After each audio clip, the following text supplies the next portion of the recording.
तैयार है, इस खेल के हम सरदार हैं। तैयार है, पुरजोश है, बेदार है। तैयार है, एक बार नहीं 100 बार है। तैयार है, तैयार है।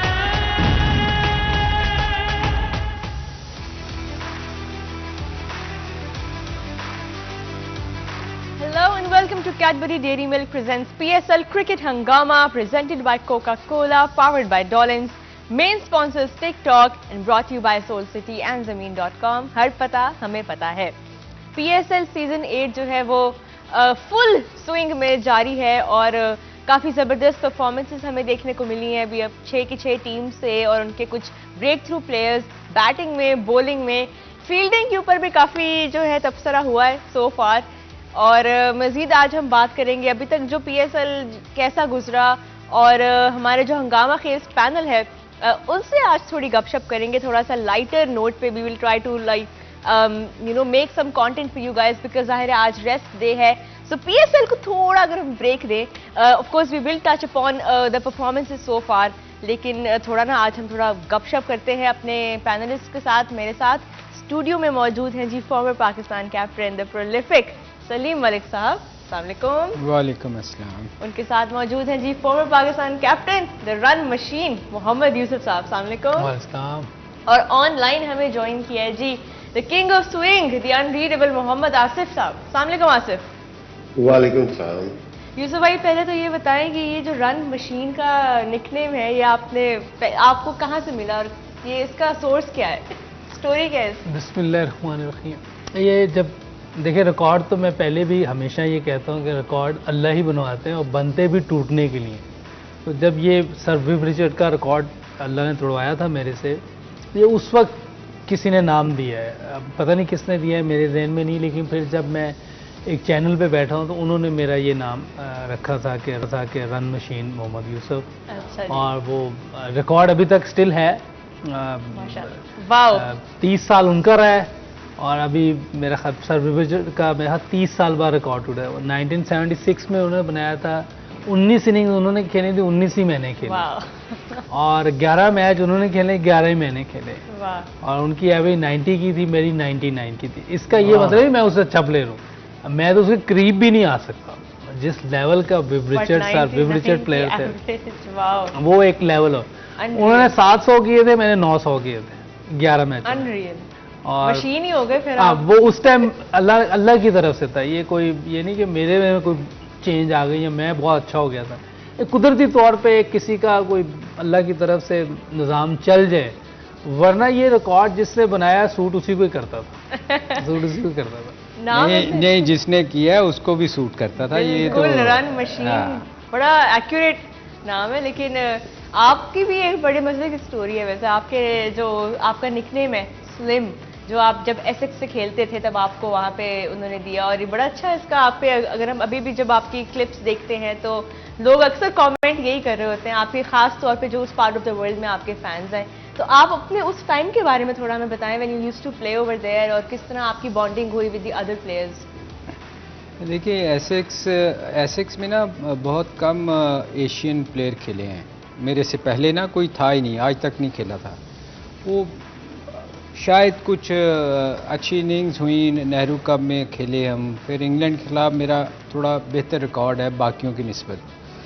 तो शायद उस मैच में जब हम खेले ना तो ग्रैम गूच और नासिर हुसैन थे, तो इन्होंने कहा कि मुझे साइन करना चाहिए, क्योंकि वहाँ मैंने बताया ना जी एशियन प्लेयर कभी नहीं खेला था। तो उस सीज़न में ये हुआ कि मुझे जब साइन किया गया तो मुझे कुछ समझ नहीं आती थी कि यहाँ जाके, क्योंकि मैं कभी बाहर खेला नहीं था और ना लीग कभी क्रिकेट खेली थी, बहुत कम जाता, रेगुलर था। तो मैं आपको छोटा सा वाक़या बताऊँ, उन्होंने ना मुझे अपनी तरफ से बड़ा फ्लैट दिया। हमारा चैम्सफोर्ड हेड ऑफिस था, तो मुझे उन्होंने जो सबसे अच्छा जो उनकी जगह थी ना उसका फ्लैट एक बेडरूम का दिया।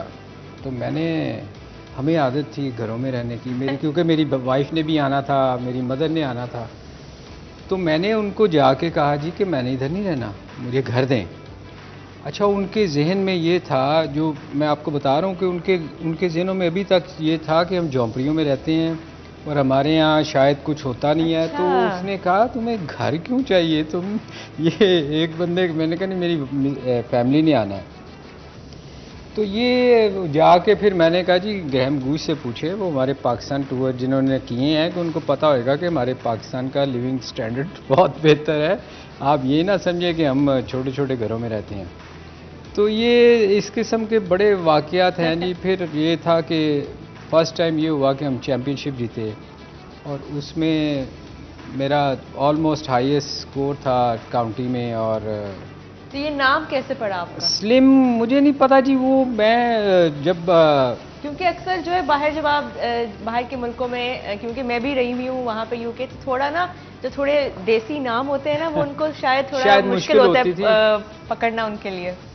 पता नहीं जी, वो अक्सर जब भी मैं शुरू में मुझे भी समझ नहीं आई कि मैं इतना पतला तो नहीं हूँ कि मुझे वो स्लिम कहते हैं, मगर ये था कि बहुत सारी चीज़ें ऐसी थी जी कि मैच के बाद ना कुछ आपको पता है उनका कल्चर कैसा है, मैच के बाद ना जी वो हर एक के लिए वो ऑर्डर लेने आते थे कि बताएं जी किसने क्या ड्रिंक लेनी है, क्योंकि वहाँ तो आपको पता है वो डिफरेंट है हमारे से।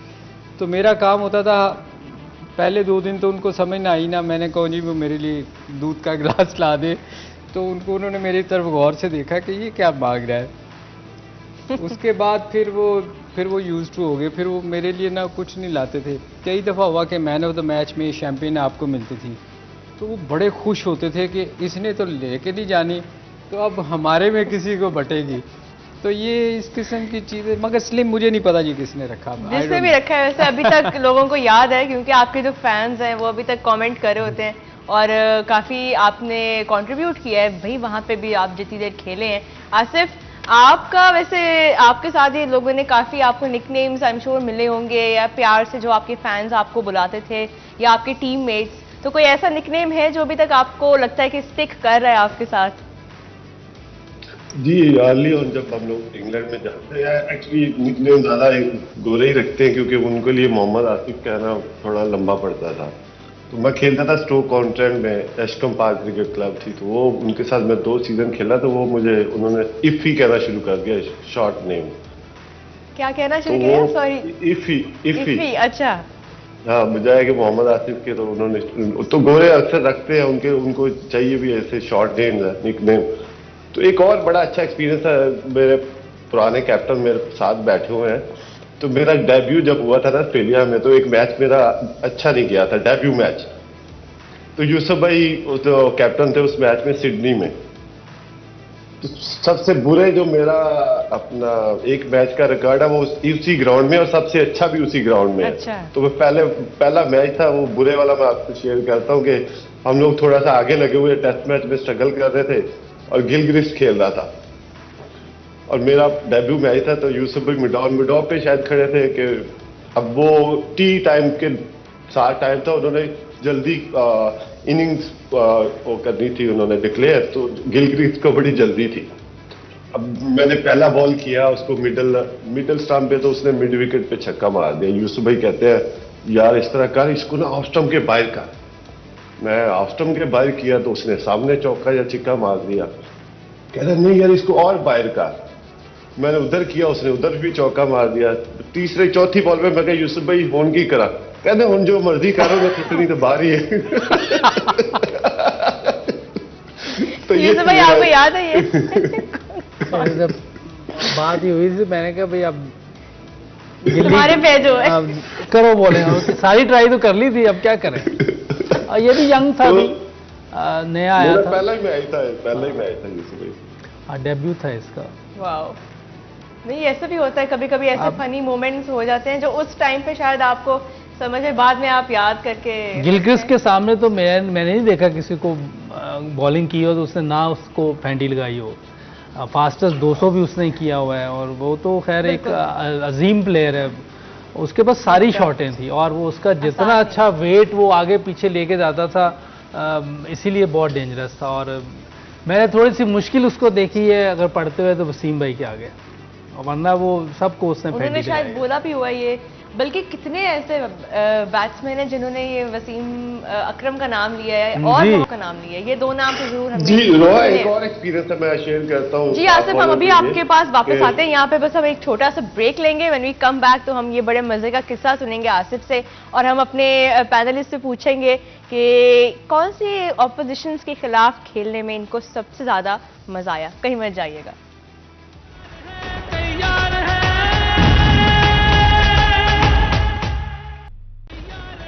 तैयार है।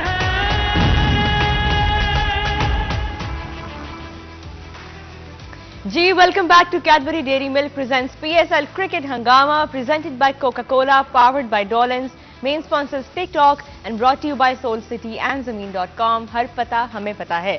आज हम बात कर रहे हैं जी हमारे जो पैनलिस्ट हैं, हंगामा खेज पैनल है हमारा, इनसे जरा बात कर रहे हैं इनके पुराने जो मेमोरीज हैं ऑफ देयर प्लेइंग डेज उसके बारे में, बिकॉज आज PSL से हमने थोड़ी देर की ब्रेक ली है। So we want to know a bit, you know, go back in the memory lane और थोड़ा सा गपशप लगाएं। आसिफ, आप कुछ बड़े मजे का किस्सा हमारे साथ शेयर करने वाले थे, सो ड्रू प्लीज कंटिन्यू। जी जैसा कि पहले हम गिलगित की बात कर रहे थे, तो जब वो थोड़े अरसे बाद, बल्कि 2-3 साल बाद फिर मेरे सामने आया IPL में, तो IPL का पहला गेम था आई थिंक हैदराबाद में, तो मैं ही पहला बॉल कर रहा था, तो मैंने उसको बॉल किया, बड़ा अच्छा ऑफ स्टंप से विकेटों के अंदर आया, गुड लेंथ बॉल था। तो जिस तरह से यूसुफ भाई ने कहा कि उसको वेट ट्रांसफर बहुत क्विक करता था, बल्ला हैंड कोऑर्डिनेशन बहुत अच्छी थी, तो उसने इतना आला उसको पिक किया अच्छे बॉल को कि वो मिड विकेट पे छिक्का मार दिया उसने पहली बॉल पे। अब मैं वापस जाके थोड़ा सा, फास्ट बॉलर के पास इतना मार्जिन नहीं होता सोचने का, तो जो जितना भी मार्जिन था मैंने वापसी पे सोचा कि अगर इसको मैंने बाहर खिलाया तो इसने कट मार देनी है, अगर मैंने इसको बाउंसर मारा तो इसने पुल मार देनी है। तो मैंने सोचा कि बॉल मेरा अच्छा था, इसने पिक अच्छा किया, और मैंने दोबारा वही बॉल सेम रिपीट किया, वो बोल्ड हो गया, क्योंकि वो एक्सेप्टली उसके उम्मीद नहीं कर पा रहा था कि गेंद वही दोबारा रिपीट हो जाएगा। तो सम टाइम आपको सोचना पड़ता है कि यार मेरा बॉल अच्छा हो गया T20 में स्पेशली, मगर इसने पिक अच्छा कर लिया था, तो आप अपनी लाइन और लेंथ को छोड़ देते हो। तो यंगस्टर के लिए है कि वो आप थोड़ा सोचा करो कि अच्छे बॉल पे भी हिट लग जाती है, और उस बॉल को दोबारा रिपीट जरूर किया करें। ये वैसे एक अच्छी टिप है कि कभी कभी आजकल खासतौर पे T20 में ये बहुत हो रहा है, क्योंकि इतनी वेरिएशंस आ गई हैं, इतनी डिफरेंट काइंड्स ऑफ डिलीवरीज आ गई हैं कि बॉलर्स जो हैं वो अपनी अक्सर जो उनकी जो स्टॉक बॉल होती है वही उनकी सबसे लीथल होती है। तो इस पे क्या ऐड करेंगे आप यूसुफ भाई? वैसे ये अच्छी टिप दी है आसिफ ने फास्ट बॉलर्स को। आसिफ तो बॉलिंग में ज़बरदस्त बंदा है, और जो इसने टिप दी है और इसने एविडेंस है उसके, उसने किया हुआ है, एक बॉल पे छक्का खाया, अगली बॉल फिर वहीं की और वो आउट हुआ है, और होना चाहिए। लेकिन T20 में ना आजकल अगर आप एक बॉल अच्छी भी करें ना तो अगली कुछ और कर देते हैं बॉलर। ये मैंने देखा, कोई एक जगह एक बॉलिंग नहीं करते, अगर तेज़ बॉल बीट किया है तो अगली स्लो कर देंगे, नकल बॉल कर देंगे, और डिफरेंट चीज़ें करते रहते हैं।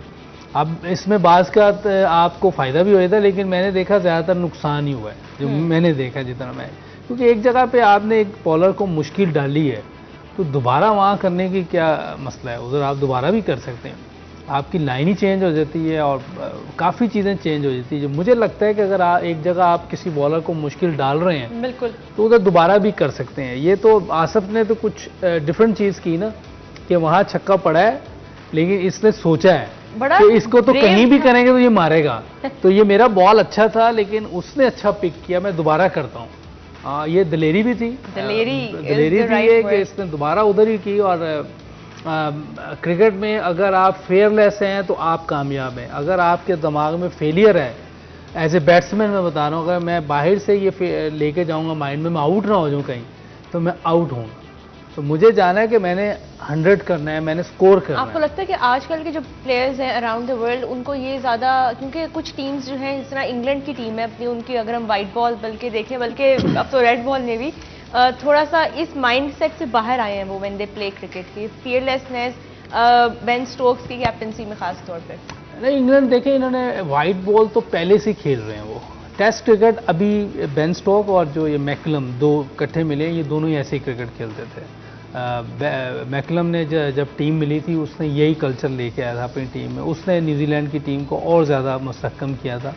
और उनमें अभी जब वो कोच था यहाँ, मेरी एक दिन बात भी हुई, उसे कह रहा है हम लोग या जीतने के लिए खेल रहे हैं या हारने के लिए, ये दरमियान वाला हमने निकाल दिया है। अच्छा, कुछ लोग तो ये कहते हैं कि लाहौर कलंदर्स में खेलने के बाद में कलम नहीं है, सारी चीजें सीखी हैं। ये तो पहले का, जब वो खुद कप्तान था। नहीं, ऐसे ही मजाक में लोग इतनी फनी वो बातें तो करते हैं, जाहिर जब मैचेस चल रहे होते हैं तो ये मीम्स जो बनती है ना, ये बहुत इंजॉयबल होती है। खैर, हम अभी ब्रेक से पहले ये बात कर रहे थे कि आप लोग इतने ऑल ओवर द वर्ल्ड आपने टूर किया और आपने डिफरेंट कंट्रीज में अलग अलग कंडीशंस में अलग अलग ऑपोजिशंस के खिलाफ खेला है। सबसे ज़्यादा किस कंट्री में खेलने का जो एक्सपीरियंस है वो आपने एंजॉय किया और अभी तक आप याद करते हैं?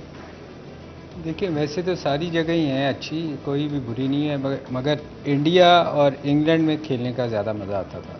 इंग्लैंड में पता नहीं क्या था कि वहाँ ना आपको बॉल बड़ा क्लियर नज़र आता है, हालांकि स्विंग भी होता है, सीम भी होता है, मगर वहाँ ना आप बाकी कंट्रीज़ में चले जाए ना तो समहाउ कुछ है, या हो सकता है, मुझे लगता था वहाँ आपको बॉल बड़ा क्लियर नज़र आता था। इसलिए मैं इंग्लैंड में खेलते हुए मैं बहुत इंजॉय करता था कि मुझे बॉल बड़ा अच्छा नज़र आता। और इंडिया के ख़िलाफ़ वैसे ही आपकी इतनी लगती थी कि आप उनके ख़िलाफ़ अच्छा करते थे, तो एक तो आपका नाम बड़ा होता है जब आप इंडिया के ख़िलाफ़ खेलते हैं। तो ये दो टीमों के ख़िलाफ़ खेलने में बड़ा मज़ा आता था। मैं एक छोटा सा, मुझे एक वाक़या है, अगर आप इजाज़त दें तो मैं सुनाऊं। प्लीज़। हम ना जी श्रीलंका में हम मैच खेल रहे थे, टेस्ट मैच हो रहा था हमारा, तो मैं और इजाज़ बैटिंग कर रहे थे। इजाज़ पता नहीं कोई 80 पे कुछ पे था और मैं शायद 50-50 पे था, तो हम ना रन आउट हो गए। अच्छा, ये ज़िंदगी में मैंने फ़र्स्ट टाइम ऐसा देखा है, ये सुनिएगा आपको हंसी आएगी कि रन आउट हुए, हम दोनों एक एंड पे थे। अब अंपायर को समझ नहीं आई कि आउट कौन है, क्योंकि मैं भी वापस आ गया था, इजाज़ भी एक। अब इजाज़ को उन्होंने आउट दे दिया। ये सुनने वाला है यूसुफ, इजाज़ को आउट दिया ना। अब इजाज़ 80 पे था, उसका 100 होने वाला था। अब वो बाहर जा रहा है और बाहर जाते हुए ना वो जो गालियाँ बंदा निकालता है, उसको गुस्से में उन्होंने रन कंप्लीट कर लिया था अपने। हाँ, नहीं, एक्चुअली मैं वापस चला गया ना, तो मैं वो लगा अंपायर को कि मैं अंदर चला गया और वो बाद, हालांकि वो आउट नहीं था, उसने बैट पहले रख दिया था, आउट उसको दे दिया। अच्छा, मुझे भी नहीं पता था। थे वैसे। हाँ, मुझे भी नहीं पता था क्या हुआ ना, वो तो अंपायर ने आउट दिया कि ये आउट है, वो बाहर चला गया। अब जब बाहर, ये पहली दफ़ा मैंने देखा कि कोई बंदा ग्राउंड से बाहर चला जाए, पैड उतार ले, अभी तक रफड़ पड़ा हुआ था कि मैं आउट नहीं, वो देख रहे थे। ये कभी सुना है कि बाहर बंदे ने पैड उतार दी हो और वो वापस आ जाए ग्राउंड में? ये फर्स्ट टाइम हुआ कि वो उन्होंने क्या किया कि देखा जब रिप्ले में, तो आउट मैं हूँ। अब वो इजाज़ पैड करके वापस आ रहा है, वो खुशी खुशी अंदर जा रहा है और मैं गाली निकालता हूँ बाहर जा रहा हूँ कि ये कैसे हो सकता है कि एक बंदा बाहर चला गया और वो। तो ये फर्स्ट टाइम मैंने ऐसा देखा था कि देखिए कितना डिफरेंट टाइम था DRS से पहले, जब आपके पास ये मौका ही, आपके पास वो ऑप्शन ही नहीं थी कि आप उसको नहीं। मगर ये देखें, ये ज़िंदगी में मेरे ख्याल पहला ऐसा वाक़या हुआ होगा कि एक बंदे ने पैड उतार दिए हैं, वो ड्रेसिंग रूम में बैठ के गुस्से में, उससे बात भी कोई नहीं कर रहा, और वो अंदर आ रहा है और मैं बाहर जा रहा हूँ। वाह। तो ये ऐसे वाक़यात बहुत हो जाते हैं। बिल्कुल, ये बिल्कुल बड़ी मज़े की आपने स्टोरी बताई है। यूसुफ भाई, आपसे मैं सुनना चाहूँगी, आपको किस कंट्री के खिलाफ खेलते हुए आपने सबसे ज़्यादा एंजॉय किया? वैसे मुझे भी इंग्लैंड में और इंडिया में।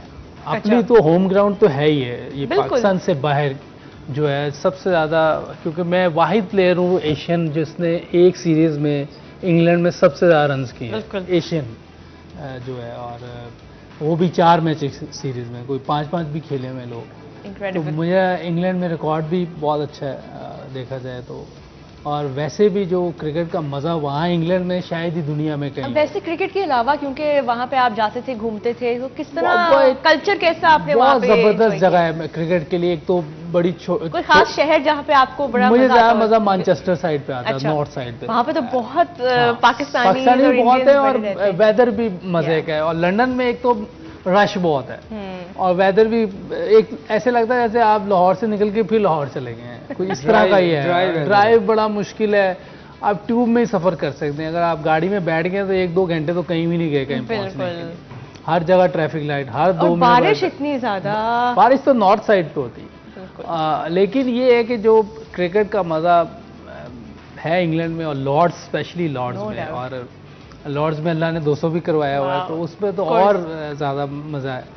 तो मेरा बड़ी स्कोर, खूबसूरत ग्राउंड्स कितनी प्यारी बनाई हुई है हाँ, उन्होंने, जब आप stadiums अंदर ग्राउंड पूरे। के अंदर जाते हैं एक अलग ही एटमॉस्फेयर है, कोई अलग ही मज़ा आता है वो। हालांकि आप ऑस्ट्रेलिया में चले, उनकी ग्राउंड भी बहुत अच्छी हैं, लेकिन जो क्रिकेट का मज़ा अभी तक देखें ना, विकेट्स के हिसाब से भी अगर देखें, अभी भी थोड़ी बहुत जो मुश्किल है वो इंग्लैंड में है।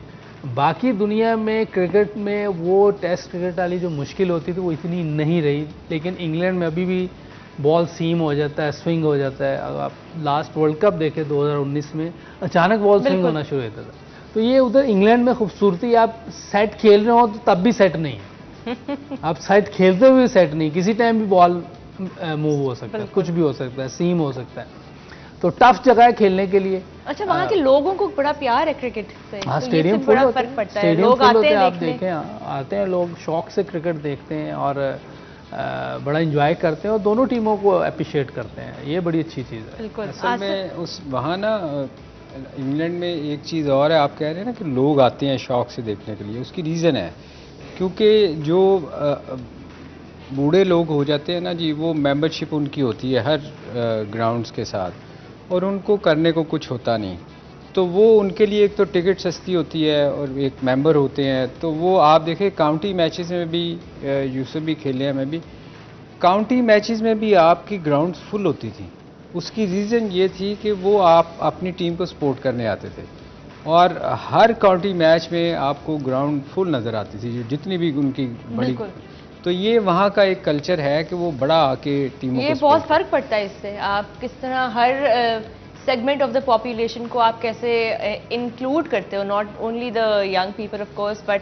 और ये जब आप टीवी पे हम जब देखते थे मैचेस, तो अभी भी हम ये देखते हैं कि वहाँ पे हर तरह का क्राउड जो है वो मैच देखने के लिए आया हुआ है। और जब मैं वहाँ पे खुद भी गई हूँ मैचेस देखने, तो ये चीज़ ऑब्जर्व की है कि बच्चे, बूढ़े, फैमिलीज सारी साथ आती थी, खवातीन आती थी और बड़ा अच्छा एक सेफ एनवायरनमेंट था for everyone to enjoy the match. यहाँ पे एक ब्रेक लेते हैं। When we come back from the break सिर्फ से पूछेंगे कि किस कंट्री में सबसे ज्यादा उन्होंने एंजॉय किया क्रिकेट खेलना। कहीं मत जाइएगा। तैयार है, तैयार है।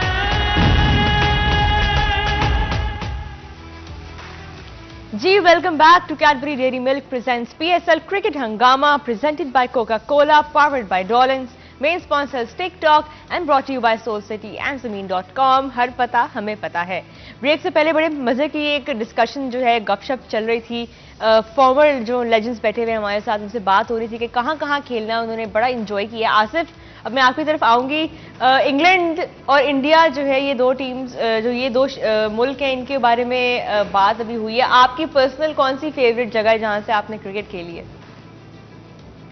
जी, नो डाउट अपना कंट्री तो है ही है, मगर एज ए बॉलर और specially with the red ball, दो कंट्रीज ऐसी है कि मैं समझो कि कुछ मुझे जरूरत नहीं होती थी कि जल्दी ग्राउंड में जाने की। स्पेशल न्यूजीलैंड और इंग्लैंड, ये दोनों कंडीशन ऐसी होती है रेड बॉल के लिए, फास्ट बॉलर के लिए, कि बॉल हर वक्त स्विंग होता रहता है आपका, ऑल द वे पूरा दिन स्विंग होता है। हवा में नमी ज्यादा होती है, बादल ज्यादा होते हैं।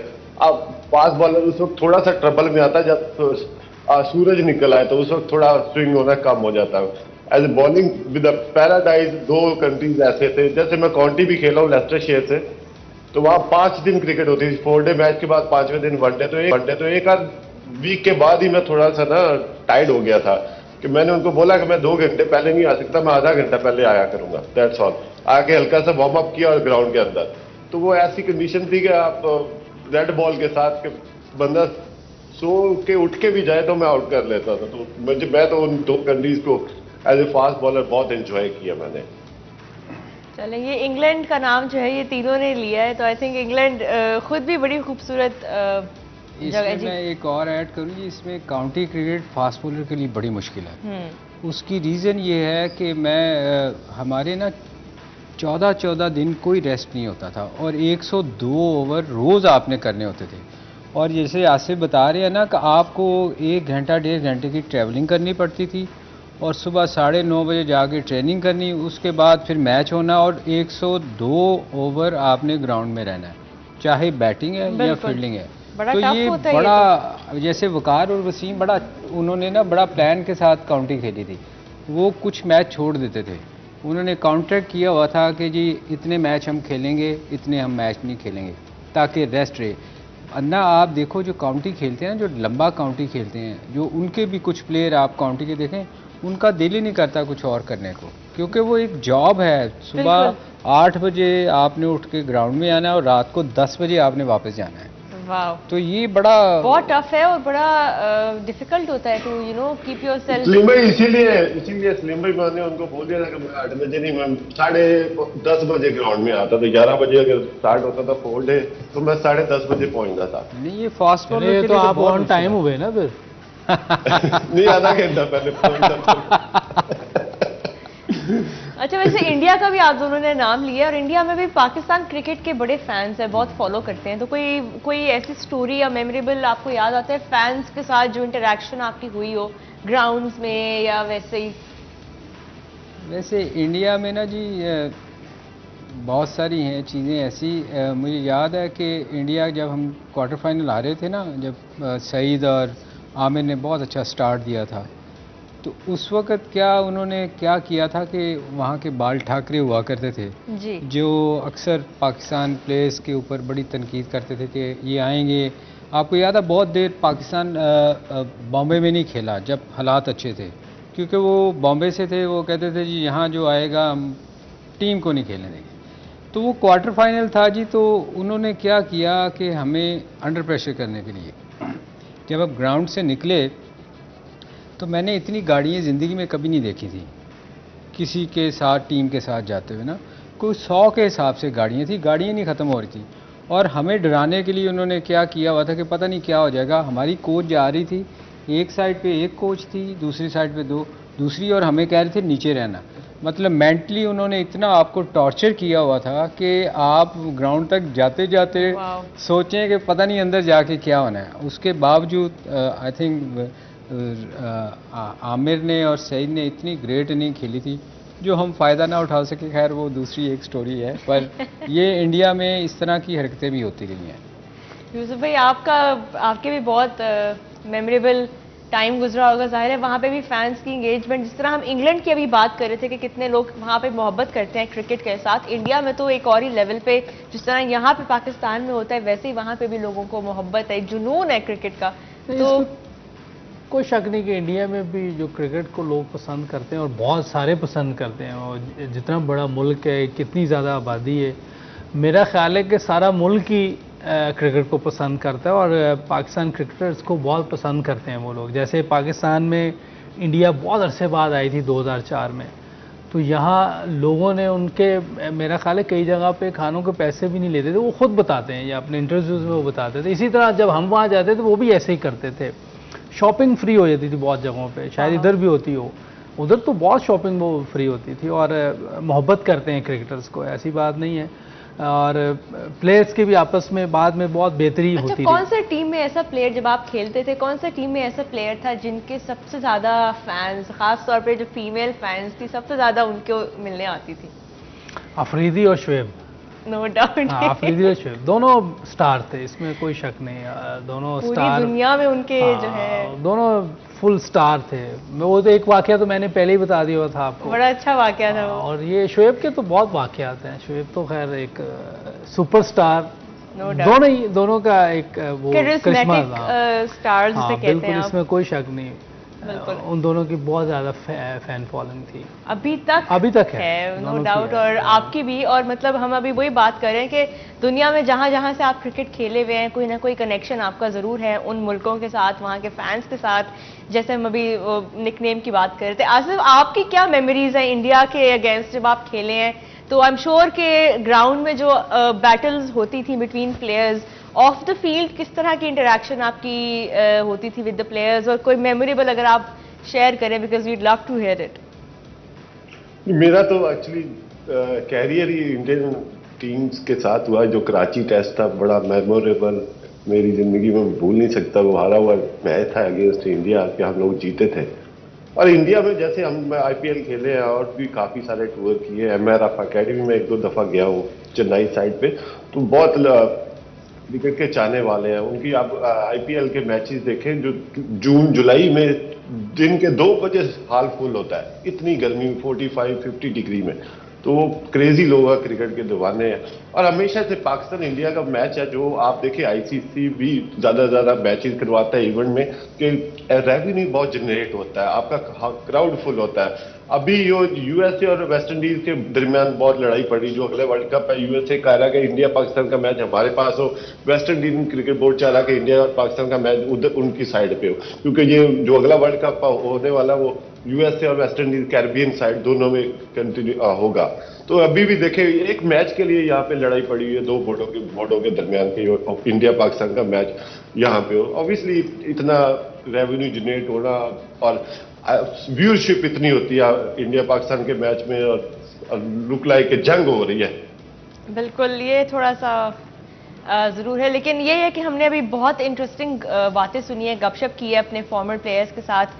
और अभी भी हम देखें तो इंडिया के साथ जब भी पाकिस्तान के मैचेस होते हैं तो वही बात जो आसिफ कर रहे थे, क्राउड इतना, दुनिया में कहीं पे भी मैच हो रहा हो, किसी भी वेन्यू पे हो, neutral venue, does not matter. ये जो अभी मैच हुआ है पाकिस्तान और ऑस्ट्रेलिया इंडिया का मेलबर्न में, कभी भी कि बाहर की टीमों का इतना बड़ा जो लोग मैच देखने वाले कभी नहीं आए किसी स्टेडियम में। 93,000 वो रिकॉर्ड था, और बहुत से लोग तो मेरा ख्याल आ ही नहीं सके अंदर, इतने लोग, और पता नहीं कहाँ से लोग आए हुए थे, अमेरिका से, यूरोप से, और होटल्स में हमारे से लोग मिलते थे जो पता चल रहा है कोई कहीं से आया, कोई कहीं से आया, और फुल था स्टेडियम। और जब वो फाइनल में नहीं पहुंचे तो फिर भी लोग काफ़ी थे, लेकिन इंडियंस कम से कम 30-35 हज़ार जो इंडियंस जिन्होंने टिकट्स लिए हुए थे, उन्होंने अपनी टिकट्स या तो बेच दी होंगी या कोई वैसे ही नहीं। बड़े मजे की इसकी भी स्टोरीज होंगी आई एम श्योर।